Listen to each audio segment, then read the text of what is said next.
Let's take a look at some of the fascinating error coins that were on offer by heritage auctions recently. Double-struck error coins tend to produce fascinating results, but very seldomly do you actually see a coin that was double-struck inside the collar like this one. You see, what happened here is that the coin, in this case a 1965 Lincoln cent, was struck once normally, then failed to eject from the collar, rotated about 90-ish degrees, and was then struck inside the collar for a second time, leading to this very fascinating effect that we can clearly see here. This rare error coin was graded by PCGS as MS62 red and brown, and by the time the auctioneer's final call landed, it had sold for $1,586.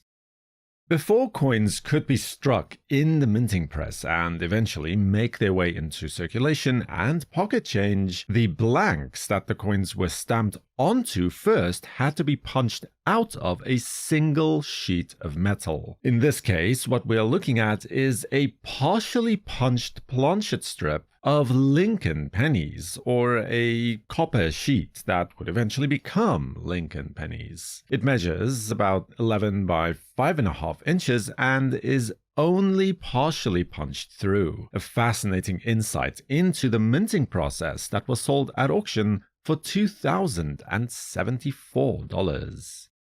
Sometime in 1956, at the Philadelphia Mint, a silver dime planchet managed to make its way onto the penny press. The result was this: wrong planchet error, or the 1956 silver wheat cent. Because the dime and the penny are so close in size to one another, the error like this coin could reasonably happen, though the slight difference in size and striking pressure led to portions of "In God We Trust" and the first few letters of Liberty on the obverse being improperly struck up, along with similar details on the reverse of the coin. The piece is graded by NGC as MS64 and sold at auction for $2,684.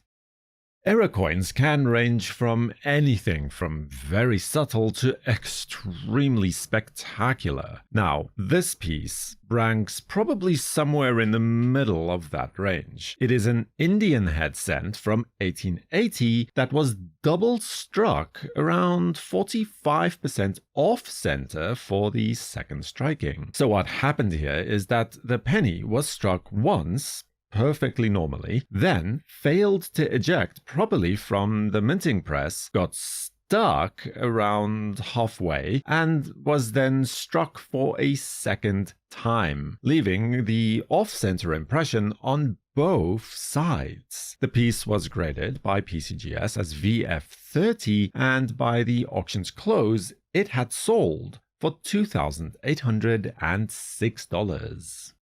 The next coin is simply spectacular. It is a dual denomination error, a wrong planchet error, and an overstruck error, all at the same time. What we have here is a 1960 Lincoln cent that somehow apparently made it into the presses of a Jefferson nickel, and was then overstruck as a 1962 nickel. You can still clearly see the undertype of the penny on both the obverse and reverse of the coin. It was graded by NGC as AU58 brown and sold at auction for $3,416. And now we have, honestly, one of the best examples of a struck-through error coin that I've seen in a very long time. On this 1963 Lincoln cent piece, a staple managed to make its way into the minting press and was quite literally struck through onto the coin. The amazing thing is that the staple was actually retained in the coin, deforming the steps of the memorial building on the reverse, and was struck through the 1 of 1 cent. This fascinating coin was graded by NGC as MS62 red and brown, and when the auctioneer's gavel fell, it had sold for $3,416. And then we have a classical but fascinating wrong planchet error, this time from the Royal Canadian Mint, where a 1967 quarter dollar, celebrating the 100th anniversary of Canadian Confederation, was inadvertently struck on a 100% nickel planchet, instead of the correct silver planchet that the coin is supposed to be made from, therefore lacking the telltale bright silver sheen of the original coin. This coin was graded by PCGS as MS64 and sold at auction for $3,660.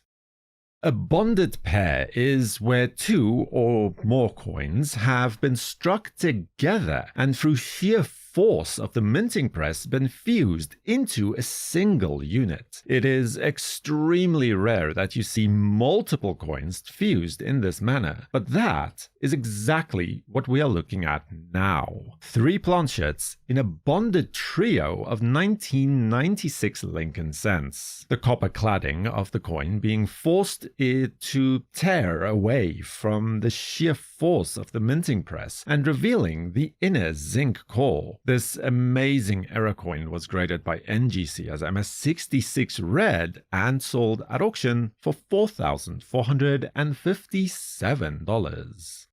Then we have yet another bonded pair, this time from the 1999 Lincoln penny, but this time it is also a rather fascinating obverse die cap, where the coin itself got struck to the obverse die and was then struck repeatedly again and again, forming a cap over the die itself and fusing to another Lincoln cent in the process. This fascinating example was graded by NGC as MS65 red and at auction's close had managed to raise $3,661. And just to prove that error coins are not the exclusive domain of the modern collector, here we have a large cent, specifically the matron head obverse, that was struck broadly off-center, about 75% off-center in fact, leaving most of the copper planchet blank as a result. In fact, you can just barely make out the last few letters of Liberty on the reverse and see Liberty's bun on the obverse. The coin itself was graded by PCGS as genuine, as it is bent with AU details, and was sold at auction for $4,636.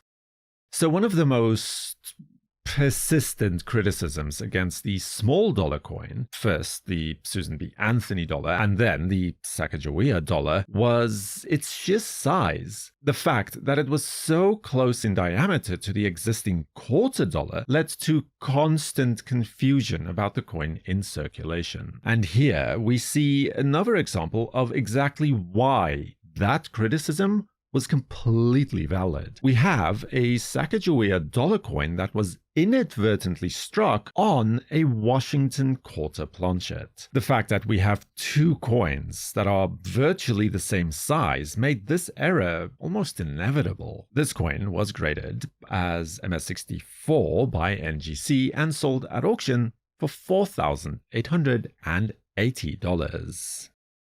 A quarter is supposed to be struck once, then released into the world with a single date and a single identity. But this coin refused that simplicity. Struck first as a 1970 Washington quarter, it then somehow returned to the press and was struck again this time in 1971. The result is a collision of 2 years on a single planchet. The 1970 reverse ghosting across the 1971 obverse and the 1970 obverse emerging through the reverse, and the host date still visible near the eagle's wing. Graded by NGC as MS64, this fascinating anomaly was sold at auction for $7,930. Subscribe to WNN and feel free to watch another video about incredible error coins next, right here. For the World Numismatic News, I am Numisman saying thank you for watching, keep collecting, and have a fantastic day.